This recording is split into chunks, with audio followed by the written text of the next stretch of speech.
Bonjour, nous sommes aujourd'hui, non je ne vais pas filmer forcément, nous sommes aujourd'hui, quel jour? Nous sommes mardi 5 août 2014, il est 7h38 et j'avance la lecture de la Bible. Je dois lire aujourd'hui dans le livre d'Esdras le chapitre 5, 6 et 7. Esdras chapitre 5. Haggé, le prophète, et Zacharie, fils d'Iddo, le prophète, prophétisaient aux Juifs qui étaient en Juda et à Jérusalem au nom du Dieu d'Israël. Alors Zorobabel, fils de Shealtiel, et Josué, fils de Jotsadak, se levèrent et commencèrent à bâtir la maison de Dieu à Jérusalem. Et avec eux étaient les prophètes de Dieu qui les assistaient. Dans ce même temps, Tatnaï, gouverneur de ce côté du fleuve, Chétar Boznaï et leurs collègues vinrent auprès d'eux et leur parlèrent ainsi. Qui vous a donné l'autorisation de bâtir cette maison et de relever ses murs? Il leur dit encore, quels sont les noms des hommes qui construisent cet édifice? Mais l'œil de Dieu veillait sur les anciens des Juifs. Et on laissa continuer les travaux pendant l'envoi d'un rapport à Darius et jusqu'à la réception d'une lettre sur cet objet. Copie de la lettre envoyée au roi Darius par Tatnaï, gouverneur de ce côté du fleuve, Chétar Boznaï et leurs collègues d'Apharsac, demeurant de ce côté du fleuve. Ils lui adressèrent un rapport ainsi conçu. Ô roi Darius, salut. Que le roi sache que nous sommes allés dans la province de Juda, à la maison du grand Dieu. Elle se construit en pierre de taille et le bois se pose dans les murs. Le travail marche rapidement et réussit entre leurs mains. Nous avons interrogé les anciens et nous leur avons ainsi parlé. Qui vous a donné l'autorisation de bâtir cette maison et de relever ses murs? Nous leur avons aussi demandé leurs noms pour te les faire connaître. Et nous avons mis par écrit les noms des hommes qui sont à leur tête. Voici la réponse qu'ils nous ont faite. Nous sommes les serviteurs du Dieu des cieux et de la terre, et nous rebâtissons la maison qui avait été construite il y a bien des années.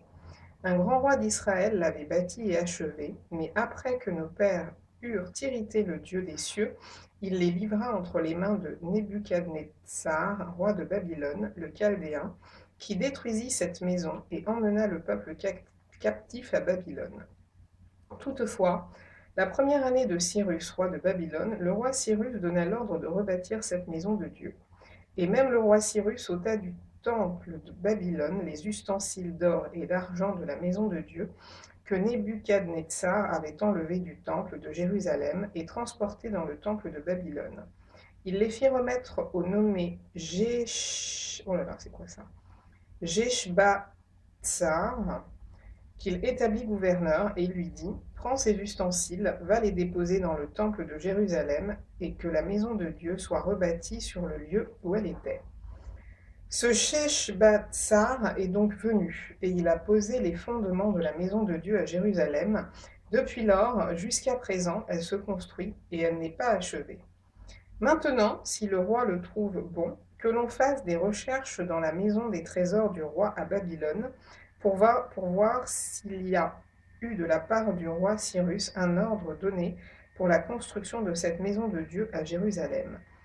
Puis que le roi nous transmette sa volonté sur cet objet. Chapitre 6. Alors le roi Darius donna ordre de faire des recherches dans la maison des archives où l'on déposait ses trésors à Babylone. Et l'on trouva à Ashméta, capitale de la province de Médie, un rouleau sur lequel était écrit le mémoire suivant. La première année du roi Cyrus, le roi Cyrus a donné cet ordre au sujet de la maison de Dieu à Jérusalem. Que la maison soit rebâtie pour être un lieu où l'on offre des sacrifices et qu'elle ait de solides fondements. Elle aura 60 coudées de hauteur, 60 coudées de largeur, 3 rangées de pierres de taille et une rangée de bois neuf. Les frais seront payés par la maison du roi. De plus, les ustensiles d'or et d'argent de la maison de Dieu que Nebuchadnezzar avait enlevés du temple de Jérusalem et transportés à Babylone seront rendus, transportés au temple de Jérusalem à la place où ils étaient et déposés dans la maison de Dieu.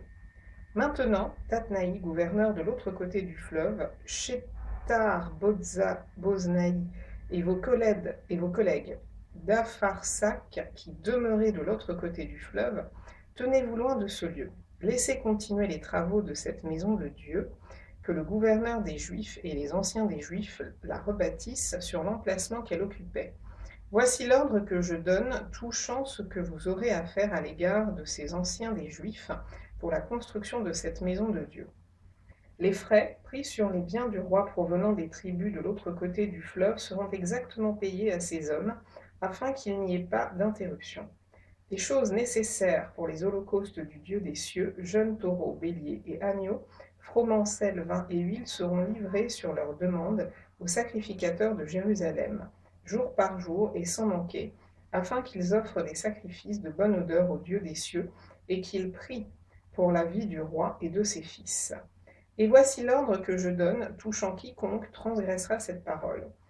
On arrachera de sa maison une pièce de bois, on la dressera pour qu'il soit attaché, et l'on fera de sa maison un tas d'immondices. Que le Dieu qui fait résider en ce lieu son nom renverse tout roi et tout peuple qui étendrait la main pour transgresser ma parole, pour détruire cette maison de Dieu à Jérusalem. Moi, Darius, j'ai donné cet ordre, qu'il soit ponctuellement exécuté. Tatnaï, gouverneur de ce côté du fleuve, Shethar-Boznaï et leurs collègues se conformèrent ponctuellement à cet ordre que leur envoya le roi Darius.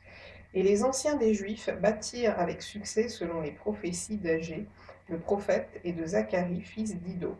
Ils bâtirent et achevèrent d'après l'ordre du Dieu d'Israël, et d'après l'ordre de Cyrus, de Darius et d'Artaxerxès, roi de Perse. La maison fut achevée le 3e jour du mois d'Adar, dans la 6e année du règne du roi Darius.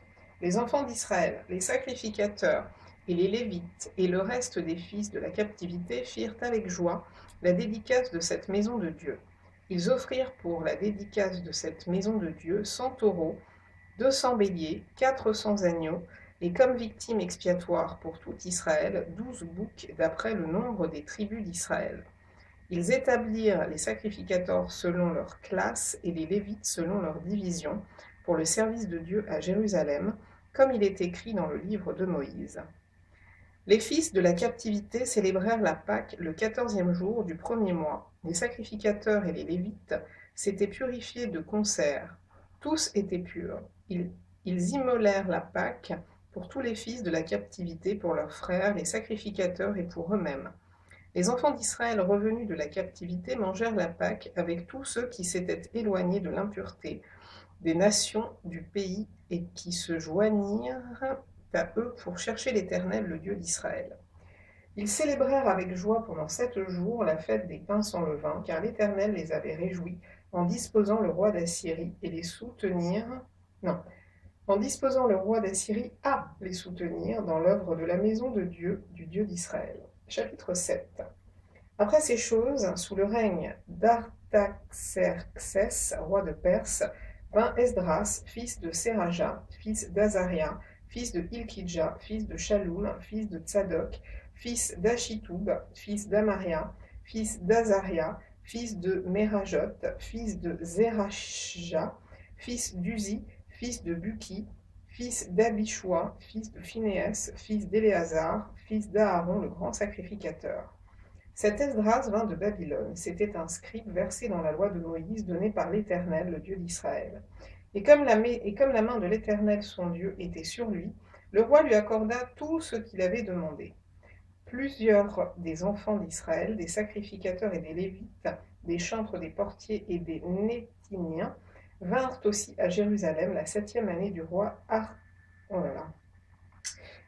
Artaxerxès.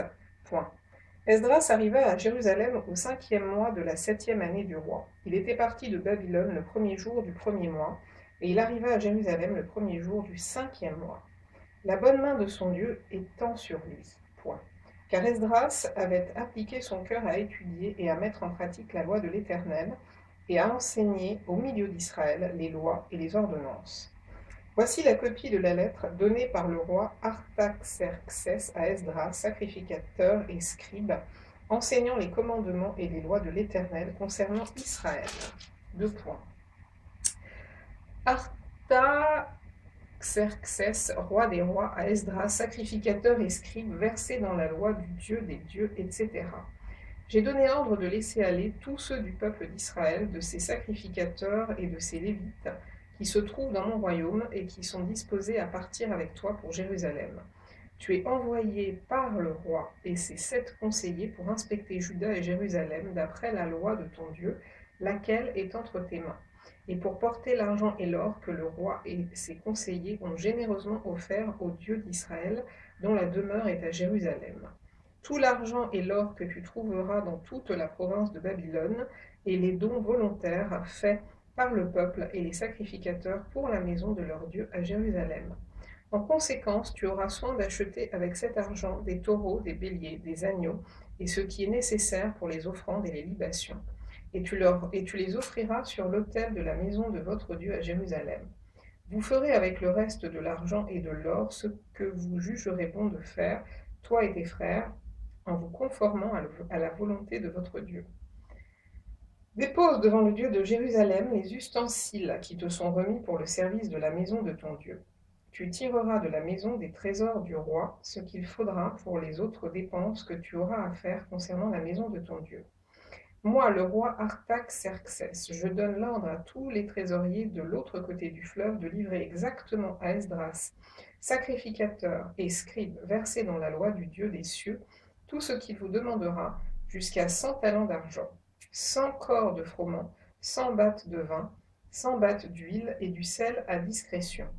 Que tout ce qui est ordonné par le Dieu des cieux se fasse ponctuellement pour la maison du Dieu des cieux, afin que sa colère ne soit pas sur le royaume, sur le roi et sur ses fils. Nous vous faisons savoir qu'il ne peut être livré ni tribut, ni impôt, ni droit de passage sur aucun des sacrificateurs, des Lévites, des chantres, des portiers, des Néthiniens et des serviteurs de cette maison de Dieu. Et toi, Esdras, selon la sagesse de Dieu que tu possèdes, établis des juges et des magistrats qui rendent la justice à tout le peuple de l'autre côté du fleuve, à tous ceux qui connaissent les lois de ton Dieu, et fais-les connaître à ceux qui ne les connaissent pas. Quiconque n'observera pas ponctuellement la loi de ton Dieu et la loi du roi sera condamné à mort, au bannissement, à une amende ou à la prison. Béni soit l'Éternel, le Dieu de nos pères, qui a disposé le cœur du roi, a glorifié ainsi la maison de l'Éternel à Jérusalem, et qui m'a rendu l'objet de la bienveillance du roi, de ses conseillers et de tous ses puissants chefs. Fortifié par la main de l'Éternel mon Dieu, qui était sur moi, j'ai rassemblé les chefs d'Israël afin qu'ils partissent avec moi. Voilà, on va s'arrêter là, parce que voilà, c'est 3.